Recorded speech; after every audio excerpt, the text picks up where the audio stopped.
안녕하세요. 뉴탐스런 사회의 지리를 맡은 강봉균입니다. 자, 지난 51강에서 우리가 인구와 관련된 문제가 있었습니다. 이번 52강에서는요, 자꾸 이라고 발음하네요. 죄송합니다. 52강에서는 바로 식량입니다. 그 다음 이와 따른 식량 문제, 이렇게 두 개의 주제에 가보도록 하겠습니다. 자, 교재 여러분들 163페이지 한번 가볼까요? 그러면 오늘의 주제가 일단 딱 뭔지는 알고 가야겠죠. 바로 이 식량입니다. 그래서 이 식량이라는 게 하나의 소중한 뭐가 되냐면은 바로 자원이죠. 그럼 식량 자원에 대해서 뜻을 모르는 학생들 없을 거고요. 식량에 해당하는 게 바로 대표적인 게 쌀, 밀, 옥수수가 있습니다. 이제 거기에 대해서 이런 것도 알아두면 여러분들 앞으로 공부하는 데 도움이 될 것 같은데요. 기호작물이라는 것도 있어요. 그러면 기호작물은 뭐냐면은 자, 개개인의 기호에 따라 바로 먹게 되는 초콜릿의 원료가 되는 카카오, 그다음에 커피, 차, 이러한 것들을 기호작물이라고 합니다. 근데 사실 기호작물은 말 그대로 먹어도 그만, 안 먹어도 그만이지만 식량이라는 거는 우리가 필수 불가결한 게 바로 이 식량이라는 거죠. 그러면 여러분들 관로 1번에 있는 식량 자원에 대한 의미는 자연스럽게 해결되었고요. 자, 관로 2번 식량 자원의 분포입니다. 근데 여러분들 교재에 어떤 말이 나오냐면은 이 식량 자원의 분포에 대해서 선생님 이게 무슨 말인지 이해가 안 돼요 하는 학생도 있을 것 같아요. 자, 사람마다 이 성격이 다르듯이 식량 얘네들도 성격이 되게 달라요. 그래서 여기 여러분들 교재에 있는 말은 무슨 말이냐면은 바로 이런 말이에요. 자, 여기 열대 지역에서 잘 재배되는 식물을 주로 이렇게 열대 지역에 분포하고 있겠죠. 그 다음 온대 지역에서 잘 자라는 작물을 이렇게 온대 지역에서 주로 잘 나타나고 있겠죠. 근데 냉대 지역에서도 재배가 가능한 작물들도 있어요. 걔네들은 이렇게 나타나겠죠. 그래서 교재에 보니까 이 식량 작물의 분포가 바로 기온과 비슷하게 뭐에 따라서 쫙 나타난다고 설명이 되어 있냐면은 위도에 따라서 쫙 나타난다고 되어 있습니다. 왜? 이 비싼 위도에는 비싼 기후가 나타나니까 이 기후에 가장 적합한 작물들이 쭉 나타나게 되고 또 요 위도에 요 기후에 적합한 작물들이 쭉 나타나게 되고 바로 교재에 있는 말은 이러한 말이 되는 겁니다. 근데 여기에 대해서는 그렇게 시험 문제 나올 건 없고요. 자, 오늘 우리가 본격적으로 이제 나가야 되는 내용은 바로 이 관로 3번입니다. 얘가 가장 이제 중요한 내용이 됩니다. 바로 뭐라고 되어 있냐? 세계의 주요 식량 작물이라고 되어 있는데요. 보통 스님들은 여러분들에게 이제 이렇게 설명하죠. 바로 세계의 3대 식량 작물 이렇게 말을 합니다. 자, 식량 작물 콩도 있고 뭐 많지만 바로 세 가지가 메인 작물. 얘네들에 대해서 오늘 정말로 명확하게 알아놔야 합니다. 그러면은 자, 동그라미 1번에 있는 얘부터 일단 출발하도록 할게요. 바로 쌀이에요. 근데 우리가 왜 먼저 쌀을 배우냐? 우리나라, 그렇죠. 쌀이 주식입니다. 참고로 쌀이 자라는 나무는 벼라고 하고요. 이 벼가 자라는 땅은 이제 노온이라고 하죠. 그러면 쌀. 첫 번째 여러분들이 알아야 될 거 교재 그대로 바로 재배 조건입니다. 이 쌀을 사람으로 보면은 널널한 성격은 아니에요. 사실 좀 까다로워요. 아무 데서나 자라지 못하고요. 재배될 당시에 이러한 환경에서 주로 자라게 돼요. 고온 다습이에요. 즉 기온이 높아야 하고요. 습기가 많다. 쉽게 말하면 뭐가 풍부해야 된다는 말이 됩니까? 강수량이 풍부하거나 주변에 하천이 있거나 물이 풍부해야 된다는 의미예요.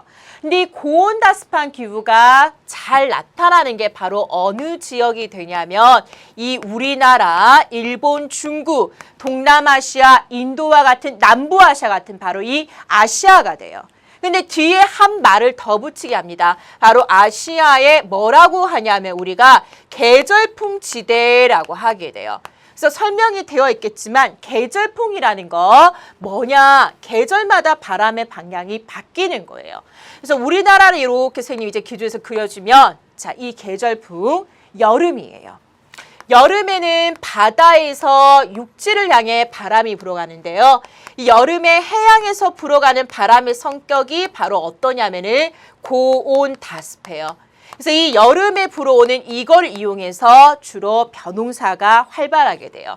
참고로 겨울에는 이 계절풍 어디서 어디로 불어가냐면은 대륙에서 해양으로 불어가게 되고요. 우리나라나 이러한 곳들에서는 이 겨울 계절풍이 한랭 건조합니다. 그런데 자, 아시아 중에서도 이따가 우리가 그래프를 보면 알겠지만 한중일 삼국보다 더 잘 재배되는 지역이 있어요. 바로 특히 어느 아시아냐면은 여기가 돼요. 동남아시아라든가 남부아시아가 됩니다. 왜 그러냐면은 바로 우리나라나 일본, 중국은 열대 지역이 아니에요. 그러니까 여름에는 주로 벼가 재배되지만 바로 가을, 겨울에는 주로 재배가 안 돼요. 근데 이 동남아시아 지역은 바로 열대 기후 지역이기 때문에 벼농사가 우리나라와 달리 1년에 한 번만 하는 게 아니라 1년에 2번, 그다음에 어떤 곳에서는 1년에 3번까지 재배가 된다고 합니다. 그래서 주요 재배 지역이 바로 어디다? 아시아 중에서 특히 동남아시아 지역이라는 거를 여러분들이 알아놔야 돼요. 그런데 자, 선생님은 지금 고1을 하지만 주로 고3 강의를 하거든요. 모든 내용은요, 여러분이 공부를 할 때 딱딱딱딱 끊어가서 암기를 하는 게 아니라 전체의 흐름을 쫙 이어가야 돼요. 무슨 말이냐?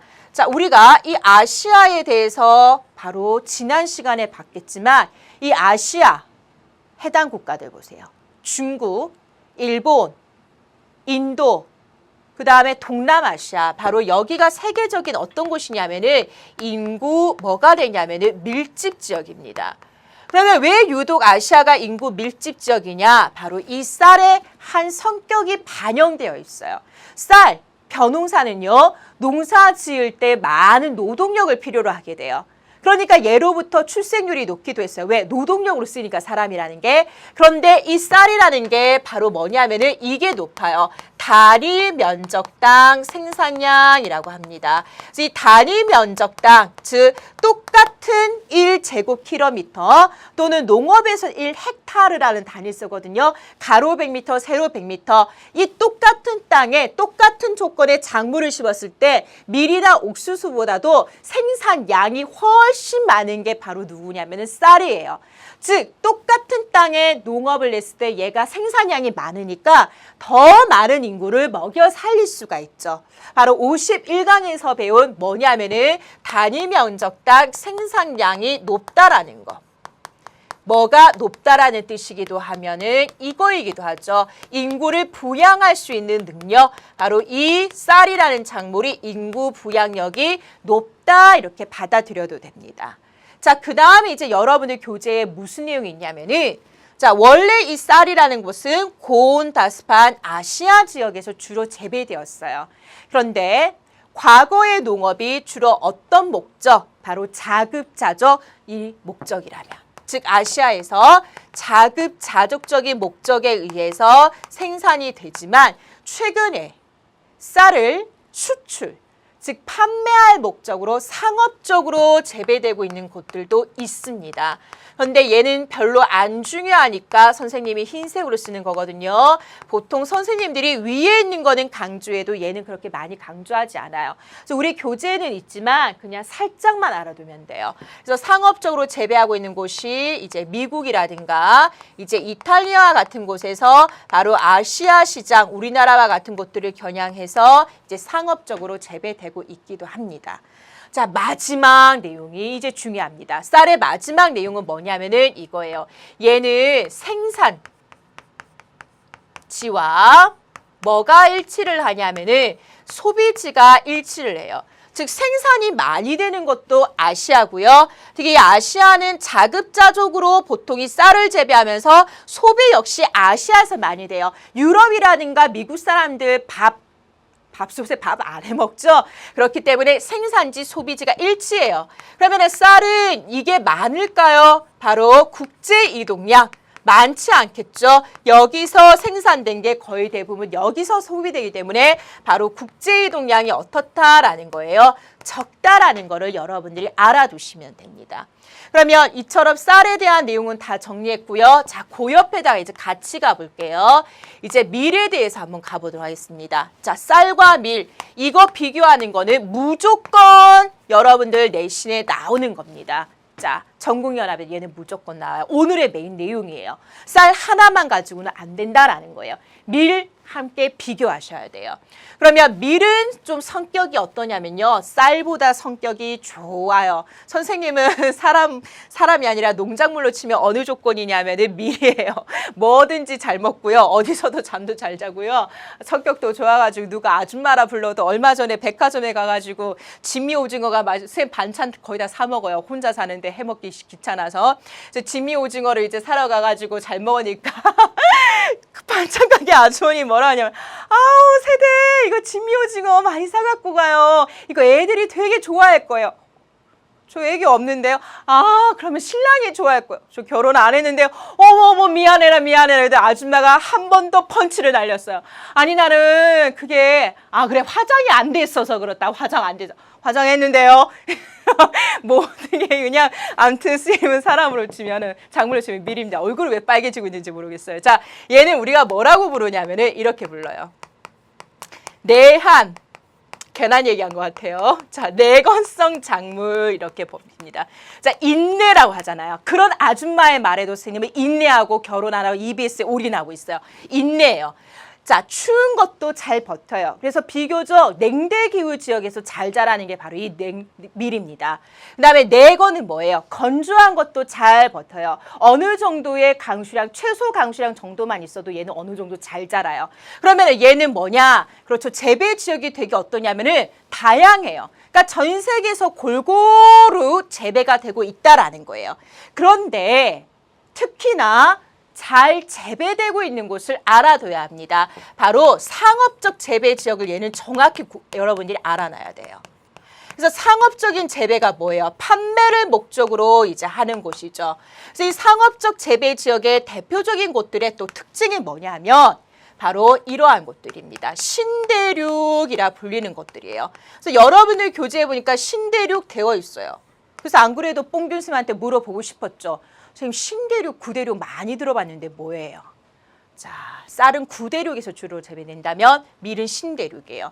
1490년 이 영화가 있어요. 1492라는 영화가 있어요. 옛날 영화인데요. 1492가 뭐냐면 1492년 바로 콜럼부스의 신항록 개척이죠. 그래서 이 노래가 그 영화 노래인데 되게 유명한 라라라라라라라라라 라라라라라라라 라라라라라라라라 라라라라라라라 하면서 쫙 나와요. 그래서 이 콜럼부스가 본인은 바로 인도의 서쪽에 도착했다고 알고 있었으나 그 후에 아메리코 베스푸치에 의해서 유럽인들에게 새로 알려진 대륙 바로 누구를 말하냐면은 아메리카예요. 그래서 아메리코 베스푸치의 이름을 따서 아메리카라고 하죠. 그 다음에 이제 누가 있냐면은 바로 오스트레일리아와 뉴질랜드를 포함하는 지역을 우리가 오세아니아라고 합니다. 그래서 이러한 지역, 바로 신대륙에서 주로 밀이 재배가 돼요. 그런데 얘네들의 공통점이 있어요. 아메리카, 미국이라든가 아르헨티나 이따 지도 보여주겠지만 그다음에 오스트레일리아, 뉴질랜드는 대부분 어느 정도 선진국에 해당합니다. 그래서 주로 이제 어떤 식으로 재배하냐도 중요한데요. 쌀이 주로 자급자족적으로 가족노동력 중심에 좀 이렇게 경영이 된다면 얘는 대규모의 농장에서 바로 재배가 되고 있어요. 그 다음에 저쪽은 가족 노동력 중심이지만 이쪽은 바로 기계화된 농업으로 재배가 되고 있어요. 자, 그래서 여러분들 또 선생님 오늘 시간 이거 정말 이게 제일 이해하기 힘든 내용이었어요. 그래서 밀은 어떤 특징이 나타나냐 하면 토지 생산성은 낮고요.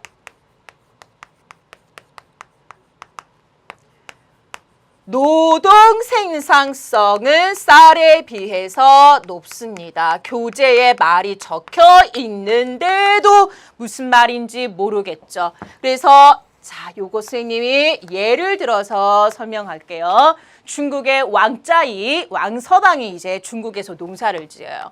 근데 이 아시아 지역의 이 벼농사 지역들은요, 사실 어때요? 아시아 인구 밀집 지역이죠. 어우, 사람이 허물나게 많아요. 그래서 한 사람당 가지고 있는 땅이 그렇게 넓지 않아요. 그런데 이 넓지 않은 땅에서 기계화가 잘 안 돼 있어요. 주로 개발도상국들이에요. 그래서 아빠, 엄마, 할아버지, 할머니, 그 다음에 학교 갔다 온 동생, 나 이렇게 온 가족이 투입이 되는 거예요. 그런데 이 좁은 땅에서 농사를 지어서 이 가족들이 다 먹어야 되니까 어떻게 하겠어요? 땅을 아껴 쓰죠. 자, 이제 이 용어도 선생님들이 분명히 쓰기도 합니다. 집약적이란 말을 써요. 아껴서 집중 투입하는 거예요. 어떻게 해요? 어이, 왕서방이 어떻게 해요? 저기 돼지 똥는 거 갖고 와서 거름 줘야 돼요. 그래야 쌀이 생산량이 높아져요. 거름도 팍팍 주고요. 그 다음에 어떻게 해요? 손으로 일일이 이게 벌레도 잡아내야 안 뜯기고 많이 생산이 돼요. 근데 이 왕서방이 이렇게 농사 지을 때, 자, 저기에 미국에 이제 누구라고 할까요? 자, 스미스라고 할까요? 자, 스미스는 일단 갖고 있는 땅이 달라요. 왜? 이 미국이라는 나라는 선진국으로서 농업에 종사하는 인구는 많지 않아요. 근데 원체 기술이 좋고, 그렇죠. 자본이 풍부하니까 어떻게 되냐? 이 스미스가 혼자 농사 지어요. 와이프 딴 거 하고 애들은 학교 열심히 다니고 있고 뭐 하냐? 자, 헬기로 씨 뿌리고, 그 다음에 스플링클러로 물 주고 이렇게 되게요. 그러면 이 바로 스미스는 땅을 정말로 아껴서 막 여기는 막 다다다다다다 농산물 심고 막 그걸 줄 때 여기는 어떻게 하냐? 여유 있게 작물을 쫙 이렇게 심게 돼요. 그러니까 뭐가 달라지게 되냐? 바로 이 개념이 달라지게 됩니다. 토지 생산성이라는 걸 뭘 말하냐면은 총 생산된 게 있을 거예요. 그거를 이 농경지의 면적, 즉 농사 지은 땅의 면적으로 나누게 돼요. 즉 무슨 말이냐 하면은 예를 들어서 1제곱킬로미터당 생산량 또는 농업에서는 헥타르라는 거 쓴다 그랬거든요. 1헥타르당 평균 얼마를 생산했느냐를 보게 돼요. 그러면은 왜 선생님 왕서방보다 왜 이 스미스가 토지 생산성이 낮게 되나요? 넓은 땅에서 여유 있게 쫙쫙 심으니까 어떻게 되냐? 토지 생산성은 낮아요. 아까 설명했지만 여기는 아껴 이 좁은 땅에서 엄청나게 수확을 해야 요 식구들이 다 먹고 사니까 막 다다다다 매달려요. 그래서 수확량이 많아요. 그런데 여기는 어떻게 돼요? 수확량은 많지만 땅은 좁죠. 근데 여기는 어떻게 돼요? 수확량이 더 많아요, 이쪽보다. 그런데 면적도 원체 넓으니까 나누어서 자, 한 땅에서 생산된 걸로 보면 이쪽이 더 높게 나타난다는 거예요. 이게 바로 토지 생산성이에요. 그러면 노동 생산성은 뭐냐면은 바로 이거예요. 생산량을 이번에는 뭘로 나눠주냐? 여러분들 말을 잘 보세요. 토지. 맞죠? 농경지? 그 다음에 여기 뭐예요? 노동이에요. 뭘까요? 투입된 노동 시간 또는 노동에 쓰인 그렇죠. 사람의 수 이런 걸로 하게 돼요. 그럼 여기는 보세요. 6명이 매달렸는데 기계가 안 되니까 하루 왼종일 농사 지어요. 투입된 노동 시간에 비해서는 생산량이 떨어지게 돼요. 근데 스미스는 어떻게 하는 거야? 헬기로 씨 뿌려요. 헬기로 농약 쫙쫙 해요. 그쵸? 그 다음에 뭐예요? 기계로 가지고 수확을 하게 돼요. 이러니까 혼자 농사 지어도 와우. 근데 농사 짓는데 시간도 그렇게 나는 많이 안 썼어 이렇게 되니까 바로 노동의 생산성은 이쪽이 높습니다. 내가 하는 게 아니라 누가 하기 때문이에요. 알고 보니까 여기도 있지만 기계로 하기 때문이라는 거예요. 그래서 이 미래 성격 토지 생산성이 낮고 노동 생산성이 높다라는 거 보통 선생님들이 많이 냅니다. 근데 얘의 이제 마지막 내용 선생님이 정리할게요. 얘는 이게 일치를 안 해요. 생산지와 마지막 내용인데요. 소비지가 일치를 안 해요. 딱 보더라도 보세요. 우리나라 식량 자급률이 그렇게 높지 않아요. 왜 그러냐? 쌀은 자급률이 대체적으로 높은데 밀 거의 99% 이상 수입해와요. 옥수수도 우리나라 거의 다 수입해와요. 옆에 나라 일본도 밀 엄청나게 많이 수입해옵니다. 그래서 주로 생산은 바로 아메리카, 오세아니아 이런 지역에서 주로 이루어지고 있지만 소비는 북반구의 일본, 우리나라 여러 나라들이 많이 소비하기 때문에 얘는 결국 어떻게 되냐? 이게 많겠죠? 바로 국제적인 이동량이 많아요. 그 다음에 이따가 지금 요 내용 정리 끝나고 바로 지도에서 보겠지만 주로 어떻게 이동하는지도 선생님들이 많이 물어보거든요. 바로 남반구에서 북반구로 이동하게 됩니다. 그 이유는 이제 선생님이 지도를 가지고 한번 해보도록 하겠습니다. 선생님, 쌀, 밀 있고 왜 옥수수는 안 해주세요? 자, 옥수수는 선생님이 이따가 할 거예요. 가장 일반적으로 가장 출제가 많이 되는 거는 이 쌀과 밀을 우선적으로 비교하는 겁니다. 그러면 자 이제 지금 정리한 내용을 한번 자료를 가지고 보도록 하겠습니다. 교재 165페이지에 쌀과 밀의 생산과 이동이 있어요. 그러면 항상 여러분들은 제목을 잘 알지만 제목을 보세요. 뭐라고 돼 있어요? 생산과 이동이라고 돼 있어요. 생산은 뭘로 나타냈냐면은 점으로 쌀의 생산을 나타냈죠. 그 다음에 이동은 뭘로 나타냈어요? 여기에 있는 화살표의 흐름으로 나타냈어요. 그러면 이 지도를 가지고 선생님들이 시험 문제는 어떻게 되냐? 다음 지도는 어떤 식량 작물의 생산과 이동을 나타낸 것이다. 가나에 대한 설명으로 옳은 것 또는 옳지 않는 것이에요. 즉 지도를 보는 순간 얘가 쌀인지 밀인지를 파악해야 돼요. 근데 그렇게 어렵지 않아요. 왜? 느낌 아니까. 그러면은 쌀은 보니까 어떠냐면은 생산 지역을 한번 보세요. 아니 얘는 생산 지역이 어디 뭐 이렇게 점이 안 보여요 잘. 그래서 딱 보니까 우리 여기가 어디예요? 중국, 인도, 동남아시아 같은 바로 아시아. 그 다음에 정확히 써줘야겠죠. 아시아의 뭐를 이용하는 거다? 계절풍이라는 고온다습한 이 기후를 이용해서 하는 거다.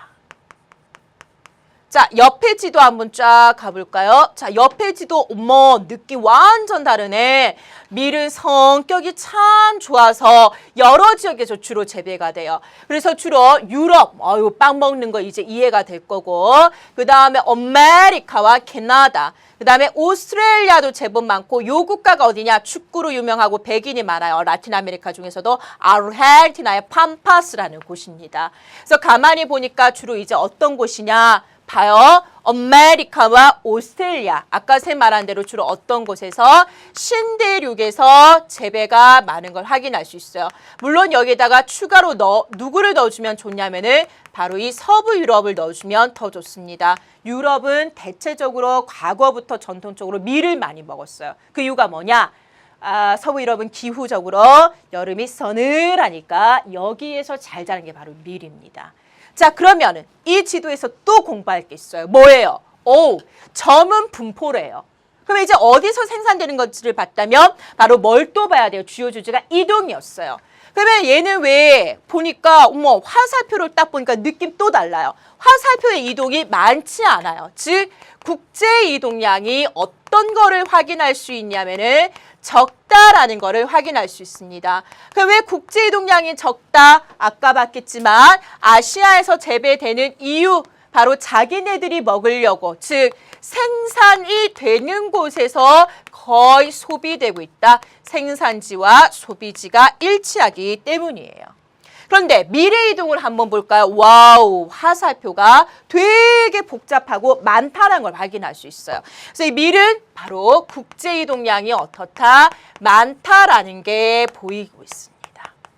그러면 왜 많냐? 딱 내용 봐도 보여요. 지금 이 화살표가 들어온 거 한번 보세요. 이 아메리카 같은 곳에서 어디로 많이 달아요? 와우, 일본, 또 우리나라. 근데 중국도 자기네들 많이 재배하는데 중국은 원체 인구가 많으니까 또 갖다 먹기도 많이 갖다 먹네요. 자, 그 다음에 유럽 보니까 자기네들 재배를 많이 한다 치더라도 원체 소비가 많으니까 들어오고 있네요. 자, 이렇게 되는 거예요. 그래서 밀이라는 거는 특징이 뭐냐? 바로 생산지와 뭐가 일치를 하지 않냐면은 소비지가 일치를 하지 않아서 국제 이동량이 많다는 거예요. 특히 어디에서 어디로 이동한다? 자, 화살표 한번 잘 보시기 바랍니다.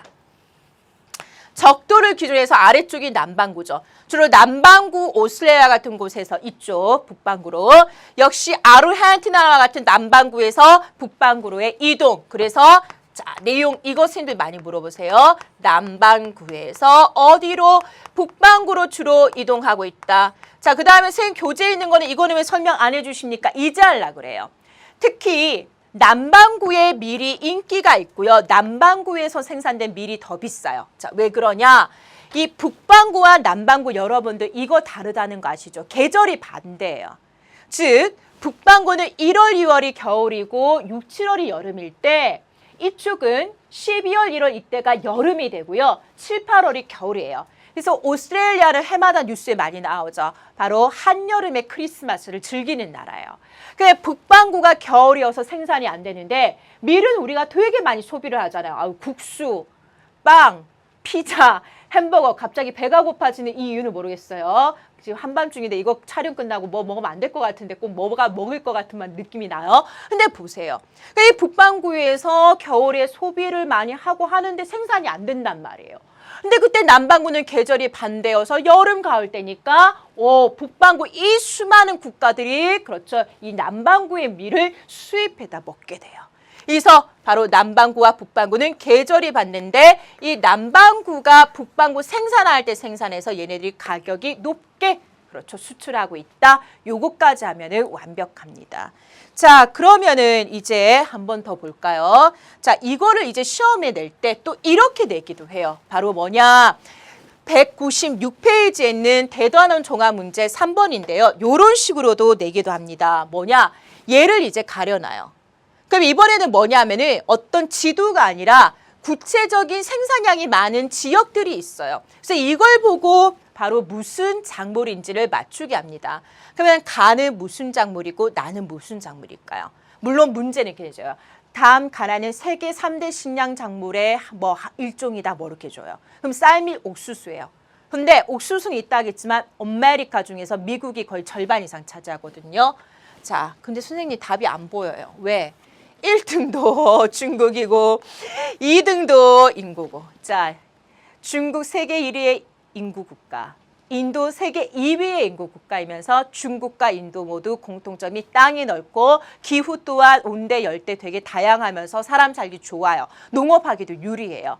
그래서 쌀이나 밀 모두 중국, 인도가 그 생산량이 되게 많아요. 그런데 이제 나머지 국가들을 보면 답이 얼추 보이죠. 자, 여기 과일 생산량을 봤더니 인도네시아. 자, 답은 얘네들이 아니었던 거예요. 방글라데시, 베트남, 미얀마, 타이. 공통점이 보입니다. 자, 우리 감독님 여기 한번 안 따라와도 되겠네요. 요 정도는 있네요. 어디였어요? 아시아 중에서도 지금 답을 써줬어요. 미리. 바로 여름이 1년 내내 지속되는 열대의 기후가 나타나는 바로 어느 아시아? 동남아시아가 주로 생산이 되었던 거예요. 그래서 가에서 보니까 주로 동남아시아의 국가들이 많은 걸로 보아 이거는 바로 쌀의 생산국을 나타낸 거라는 걸 알 수 있어요. 자, 나의 생산국 이걸로는 판단이 안 되네요. 그럼 다음 거를 봐야겠죠. 미국, 신대륙, 아메리카, 그 다음에 프랑스, 유럽, 독일 역시 유럽, 캐나다, 아메리카. 바로 신대륙에서 주로 생산되고 물론 기타에는 오스트레일리아와 아르헨티나 이런 데가 들어가 있겠죠. 바로 이런 거를 통해서 얘가 밀이라는 거를 알 수 있어요. 특히 파키스탄이라든가 터키는 건조기후가 제법 나타나요. 물론 미국도 내부에 건조기후 나타나거든요. 바로 이 밀이라는 거는 건조한 기후에도 잘 버틴다라는 겁니다. 자, 그러면 이거를 되게 다양한 형태로 내요. 자, 이거는 형태만 바뀌었을 뿐이지 여전히 뭐라는 걸 알 수 있어요. 주로 동남아시아에서 생산되고 있는 쌀이라는 거 알 수 있고 요거는 그렇죠. 자료의 형태 막대에서 원으로 바뀌었지만 미국 그다음에 러시아도 내한 내건성 밀 많이 합니다. 프랑스 이런 데를 보아 얘가 밀이란 걸 알 수 있어요. 그러면 이제 세 번째 생이 오늘의 주제 넘어가겠습니다. 바로 세계 3대 식량 작물 중에서 쌀, 밀과 함께 우리 세계인이 많이 먹는 바로 세 번째 작물이 뭐냐면은 얘예요. 옥수수예요. 자, 교재에 있는 거 스임식대로 한번 또 깔끔하게 가볼까요? 주산지는 어디냐면은 라틴 아메리카예요. 근데 사실 라틴 아메리카가 음식 문화에 기여한 바가 되게 큽니다. 호박, 고추, 감자 이러한 것들이 주로 라틴 아메리카에서 재배된 다음에 유럽을 통해서 유럽에 전파되고 전 세계로 퍼져나가게 된 거예요. 그래서 우리나라에서도 바로 임진왜란 이후로 고추라는 게 주로 나오게 되고 호박 같은 것들이 등장하게 됩니다. 그러니까 그 이전까지의 김치는 백김치 상태였던 거죠. 라틴 아메리카가 원산지예요. 근데 현재에도 이 라틴 아메리카의 주요 주식인 게 뭐냐면은 옥수수예요. 그래서 멕시코와 같은 이런 라틴 아메리카에 가면은 또띠아 뭐 해가지고 우리 이렇게 해가지고 나초라는 것도 있어요. 우리 영화관에 가면은 이렇게 옥수수 이렇게 노랗게 해가지고 과자에서 치즈 찍어 먹는 거 있죠. 그런 나초 같은 것들 여기 여전히 주식이기도 합니다. 그런데 이 옥수수가 얘도 재배 조건이 널널해요. 그래서 전 세계에서 곳곳에서 재배가 돼요. 하지만 이 자료에 있습니다. 주요 옥수수의 생산국은 어디냐면 미국이에요. 그래서 지금 보니까 미국이 전 세계 옥수수 생산의 37.4%죠. 근데 수출로 보면 얘가 절반을 넘게 수출해요. 생산과 수출은 달라요. 즉 무슨 말이냐? 쌀의 주요 생산국은 중국, 인도지만 얘네들은 자기 나라 인구가 많아서 거의 다 소비하기 때문에 수출은 거의 안 한다라는 거예요. 그래서 미국이 어쨌든 세계 1위의 뭐냐면은 생산국이자 바로 수출국이라는 거 여러분들이 알아두시면 됩니다. 근데 쌀, 밀보다 요즘 인기가 치솟고 있는 게 누구냐면은 얘 옥수수예요. 그 옥수수가 왜 이렇게 인기가 많냐? 우리 이거죠. 햄버거. 그 다음에 육류의 소비, 바로 사료작물에 쓰이는 게 이 옥수수예요. 그러니까 우리가 햄버거라든가 육류를 많이 먹게 되면은 이 육류를 기록해서 사료작물을 많이 필요하게 되는데 이 옥수수가 사료작물에 많이 쓰이게 돼요. 근데 이것보다 더 또 요즘 선생님들이 좋아하는 게 바로 뭐냐면은 이 옥수수가 여기에 또 많이 쓰입니다. 바로 바이오 에너지에 많이 써요. 바이오 에너지 여러분들 한 페이지만 뒤로 넘기면 보조단의 설명 나오지만 바이오 에너지는 사탕수수, 옥수수, 근데 우리나라는 갈대를 가지고 또 이거 만들어낸 거 기술이 있더라고요. 이걸 가지고 메탄올이나 에탄올의 형태를 뽑아내서 에너지로 쓰는 겁니다. 왜 그럴까요? 자, 요것도 이유를 많이 물어봐요. 그래서 이따가 어차피 뒷페이지 나오는데 먼저 여기서 같이 보는 게 좋아요. 바로 이거죠. 석유, 석탄, 특히 석유와 같은 이 에너지의 가격이 어떻게 되고 있냐면은 상승하고 있어요. 그 다음에 이 석유는 또 문제가 뭐냐? 가격이 상승하는 것뿐만 아니라 바로 지구온난화의 주범이 되고 있어요. 그래서 사실 세계적으로 보면은 뭐의 사용량을 줄이려고 애쓰고 있냐면은 석유의 사용량을 줄이려고 하면서 사탕수수, 옥수수, 심지어 우리나라 갈대처럼 이러한 식량작물에서 에너지를 뽑아내는 바이오 에너지의 사용이 증가하고 있다라는 겁니다. 그러면서 이로 인해서 중요한 내용이에요. 옥수수의 생산량이 현재 어떻게 되고 있냐면은 급속도로 증가하고 있다. 여러분들 이렇게 내용 정리 가주시면 됩니다. 자, 그러면은 이거는 생산에 관한 거고요. 자, 보는 김에 이것도 한번 보도록 하겠습니다. 이제 마무리를 할게요. 세계 3대 식량 작물. 선생님들이 다양한 자료를 가지고 쌀 및 옥수수를 축제하십니다. 선생님 아까 말했지만 생산과 뭐는 다르다고 했어요. 수출은 달라요. 자, 이 자료를 보면 느낌이 나요. 왜? 어머, 얘네 어디 갔지? 쌀의 국가별 수출량이에요. 근데 분명히 아까 쌀에서 누가 1등이었냐면은 생산은 중국이 1등이었어요. 근데 수출에서 보니까 중국 어디 갔어? 왜 어디 가고 없는 거예요? 자기네들이 생산 많이 하는데 중국 쌀밥 많이 소비하니까 수출할 게 없어요. 자국의 소비가 많죠. 그래서 보니까 주로 수출하는 국가 역시 주로 어떤 국가들이냐 봤더니 그렇죠. 흐름은 같습니다. 생산과 수출 모두 주로 동남아시아가 돼요.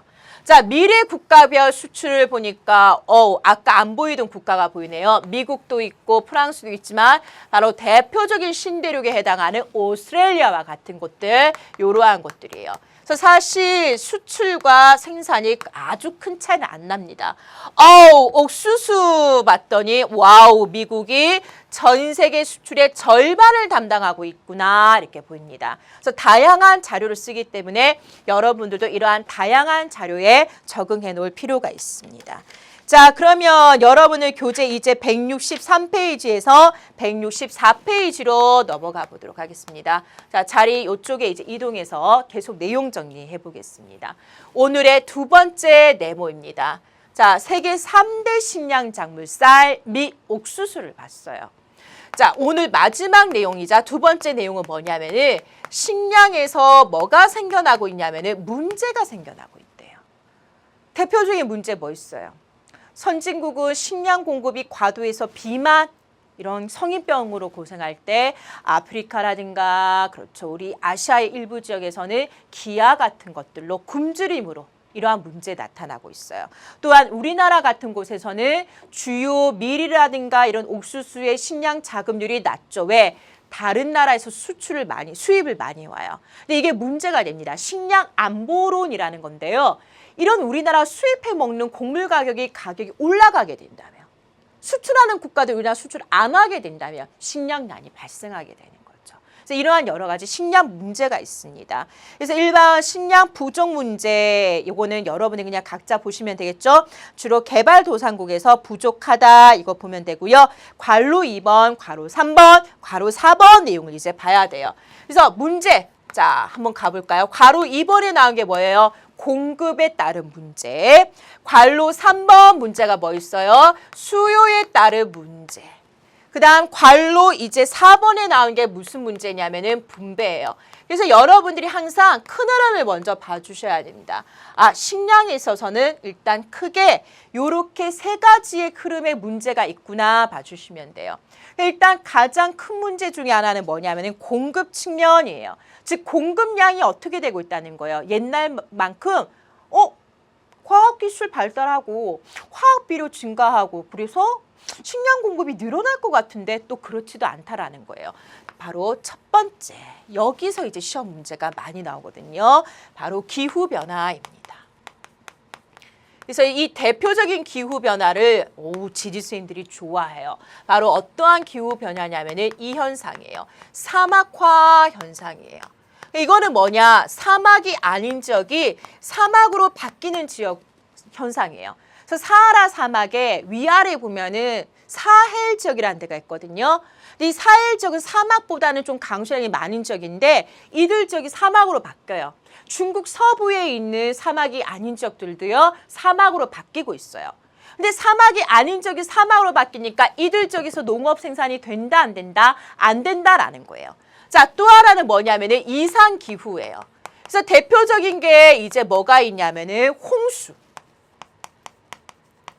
태풍 증가 이렇게 돼요. 그럼 어떻게 돼요? 와, 농사 지었던 게 홍수에 싹 쓸려가요. 그쵸? 막 호박 떠내려가고 감자 떠내려 난리도 아니에요. 태풍 몰아치게 돼요. 또 어떨 때는 가뭄이 와서 완전히 농작물이 말라 죽기도 해요. 이로 인한 거로 인해서 공급에 의해서 문제가 생겨나고 있다라는 겁니다. 자, 수요 측면 한번 가보도록 할까요? 자, 수요 어떻게 되냐? 공급은 이런 걸로 인해서 오히려 줄어들고 있는데, 그렇죠. 수요는 막 늘어나고 있죠. 특히 요즘 이 나라가 경제 성장하면서 와우 뭐가 많이 올라간대요. 세계의 블랙홀이라 불리는 나라가 있죠. 바로 중국입니다. 인구가 거의 약 13억 명에 이른데 이 사람들이 소득 수준이 올라가게 되면서 생선, 육류 섭취량이 늘어나면서 되게 많이 모자란대요. 이런 것들이. 바로 첫 번째 뭐냐면은 개발도상국이에요. 이 개발도상국에 당연히 인구가 증가하게 되니까 식량에서의 필요량도 어떻게 돼요? 많은 식량이 더욱더 필요하게 되는 거예요. 자, 또 두 번째는 뭐냐면은, 자, 우리가 아까 봤겠지만 이거예요. 육류 소비가 과거에 비해서 많이 증가해요. 식생활 개선, 소득 수준의 향상으로, 소고기 한번 꺼먹을까? 닭고기 한번 먹어볼까? 이렇게 돼요. 그런데 이제 여기에서 또 시험 문제가 많이 나게 됩니다. 육류 소비가 증가하게 되니까 바로 어떠한 작물이 증가하게 되냐면은 사료 작물이 증가하게 돼요. 대표적으로 봤던 게 그렇죠. 아까 얘였습니다. 옥수수였죠. 그 다음에 뭐도 해당하냐면은 이 콩과 같은 것들도 바로 소비가 증가하게 돼요. 근데 선생님, 우리는 식량 작물이잖아요. 사료 작물 늘어나는 거랑 식량 문제랑 무슨 상관이 있어요? 당연히 상관이 있죠. 과거의 옥수수는 주로 식량으로 쓰였는데 이게 사료로 다 투입이 되니까 사람이 먹을 식량이 부족해져요. 그래서 농담이 아니라 이게 폭독의 원인이 되기도 해요. 몇 년 전에 멕시코에서 폭동이 일어났습니다. 왜냐? 멕시코의 주식은 옥수수예요. 그런데 육류 소비 증가로 옥수수가 사료 작물로 많이 쓰이고 바이오디젤 많이 팔려나가니까 이 옥수수 가격이 올라간 거예요. 그래서 멕시코 사람들이 와, 옥수수 식량작물 가격 올라가서 정말로 이렇게 폭동을 일으키기도 했습니다. 바로 사료작물로 쓰이게 되니까 뭐로 사용될 게 줄어들게 된다. 그렇죠. 식량으로 쓰일 양이 줄어들게 돼요. 세 번째 이유, 아까 봤던 거 정말 중요한 거죠. 바로 바이오 에너지의 사용량이 늘어나게 돼요. 그러니까 당연히 역시 어떻게 되냐. 아니 이걸로 사람이 뭘 먹어야 되는데 기아를 해결해야 되는데 막 에너지를 쓰고 있는 거예요. 역시 문제가 되죠. 자, 분배의 문제입니다. 바로 옆에 여러분 보조단에도 있지만 바로 곡물 메이저라고 불리는 주요 카길과 같은 메이저 다국적 식량 이 회사들이 있어요. 이들 회사들은 이러한 농작물을 대량으로 생산하고 그다음에 기업적인 판매망을 갖춰서 전 세계에 공급하고 있어요. 그러면 이 곡물 메이저들이 어떻게 하고 있냐면은 전 세계의 식량 이 시장을 거의 독점 비슷한 거예요. 그러면 이쪽 회사에서 가격을 올리게 되면 어떻게 되냐? 우리나라처럼 밀을 많이 수입해 먹는 국가에서는 밀 가격이 상승하게 되면 어쩔 수 없이 따라갈 수밖에 없게 되는 겁니다. 근데 이제 이로 인해서 이제 어떻게 되냐? 중요한 내용이 나네요. 자, 얘네들이 가격을 올린다. 곡물 가격이 상승하게 돼요. 이로 인해서 그렇죠. 경제에도 영향을 준다라는 거죠. 뭐라고 되어 있습니까? 이게 발생한다라고 되어 있네요. 에그플레이션이 발생한대요. 자, 옆에 보조단에 영어로 되어 있지만 바로 뭐예요? agriculture, 농업과 인플레이션의 합성어예요. 즉 농산물 가격이 뭐의 원인이 되기도 한다. 인플레이션이 뭐예요? 그렇죠. 바로 뭐가 올라가는 겁니까? 인플레이션이 물가가 상승하는 거죠. 선생님 나이가 지금 선생님 혼자 빵 터진 게 물가라는 말이 기억이 안 나는데 앞에 카메라 감독님이 물가 해가지고 지금 알아들었거든요. 나이가 들면 종종 이런 현상이 일어나요. 옛날에 엄마가 봉윤아 그것 좀 갖고 와 그것 좀 그거 있잖아. 실겨 쓰는 거. 바늘? 말했어요. 근데 우리 엄마 왜 저러냐 했더니 그게 쌤도 뭐 어쩔 수가 없어요. 옛날에 한 1년 전에는 배추가 기억이 안 나가지고 고랭지 농업에 배추를 못하고 김장하는 거 김장하기로 했더니 앞에 감독님 역시 배추랬어요. 자, 물가가 상승하는 이런 현상이 나타나게 됩니다. 자, 그 다음에 이제 분배의 문제예요. 이 선진국이 주요 식량들을 소비하고 있고 개발도상국에서는 자본이 없으니까 식량을 수입할 자본도 없게 되는 거예요. 그래서 또 유통망도 잘 확보가 안 되어 있기 때문에 바로 이 선진국은 바로 비만과 같은 문제를 겪고 있는 반면에 개발도상국은 그렇죠. 이러한 것들이 안 돼서 바로 기아라든가 이러한 각종 문제에 그렇죠. 시달리고 있습니다. 식량 문제, 공급에 따른 문제와 수요에 따른 문제와 분배인데 사실 포인트는 이 공급. 특히 더 중요한 거는 수요에서 여기 내용에 메인 내용이 있습니다. 그러면 여러분들 이제 교재 마지막 내용 볼까요? 5번 식량 문제의 해결 방안. 이거는 굳이 선생님이 여기 필기를 안 하고 읽어도 될 내용이죠. 사실 여러분들 다 봐도 돼요. 경직 면적을 확대하자는 거예요. 근데 이게 확대하는 데는 한계가 있어요. 왜? 이미 농사질 땅 거의 다 짓고 있는데 열대나 한대는 농사질 땅으로 부적합해요. 그러면 어떻게 해야 돼요? 생산량을 늘려야겠죠. 단위 면적 단 생산량 이러한 것들 신품종 개발해야 된다라는 거예요. 두 번째 역시 같은 내용이죠. 농업 생산량을 늘리자라는 거예요. 그래서 농기계 개발이라든가 신품종 개발 이루어져야 한다는 거. 자, 세 번째 재밌네요. 새로운 식량 작물을 만들어내자. 그래서 우리 바다에서 그렇죠. 해초류 같은 것들로 다양한 식품을 만들어내고 있기도 하고 문화적으로 꺼리는 것들도 한번 먹어보자. 근데 이건 쉽지 않죠. 이슬람 국가들은 돼지고기 먹는 거 쉽지 않고요. 인도는 소고기를 금기시하는데 그건 그렇게 쉬운 문제는 아닙니다. 다음 교육량을 확대하자. 그렇죠. 바로 이러한 개발도상국의 식량 원조 같은 것들 해결해야겠고 또 식량 안보죠. 바로 곡물 메이저 회사에서 벗어나서 자국의 식량을 늘려야 바로 여기에 종속되지 않는 그런 해결책이 될 수 있습니다. 자, 그러면 여기와 관련된 거 자료 보고 이제 오늘 내용 마무리하도록 하겠습니다. 이거 시험 문제 엄청 선생님들이 이 자료를 많이 내십니다. 뭐냐 하면 이 식량 부족 지역을 나타냈어요. 그래서 바로 식량 부족에 따라서 기아 문제. 그래서 기아의 안정적인 지역, 위험, 고위험, 초위험 지역들이 있어요. 그러면 보시기 바랍니다. 초위험 지역들 보세요. 식량 부족 문제가 심각한 지역들은 어디냐 봤더니 바로 이 아프리카 지역이에요.